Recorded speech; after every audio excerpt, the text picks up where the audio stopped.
আমরা এখন আছি নওগাঁ জেলার ধামরাট উপজেলার অন্তর্গত মঙ্গলবাড়ি মুকুন্দপুর। এখানে সকালবেলা আমি দেখেছি এরকম কুত্তার এই চামড়া পরে আছে, কাল্লা পরে আছে। বাবার জিজ্ঞেস করলাম যে কি এগুলা, কি এটা, তুমি কিভাবে করতে পারলে এলা? তো বাবা আমি তো যা করেছি, দুলু মল্লি ছিল আমার সাথে, আমি তো একলাই ছিলাম না, আমাকে এরাই করে নিছি। এরা দুলু মল্লি এরা করে নিছে, এরা জব টব করতে চলে গেছে। তো আগেতে খাসি কাটে, গরুর কাজ করে, এক দিয়ে চলে গেছে। তোরা সাইজ কর, আমরা আসছি পরে। আচ্ছা, দুলু মলবিকে দুলু মল্লি বাজারে খাজা।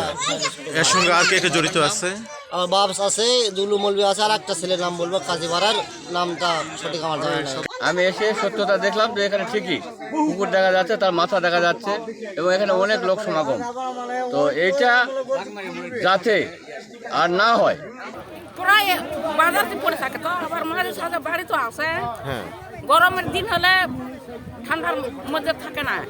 আচ্ছা, তো কালকে রাতে দেখতেছেন কুকুর নাই, না আজকে এসে আপনি দেখে চিনতে পারছেন যে কিন্তু আমার বাড়ির কুত্তা এটা।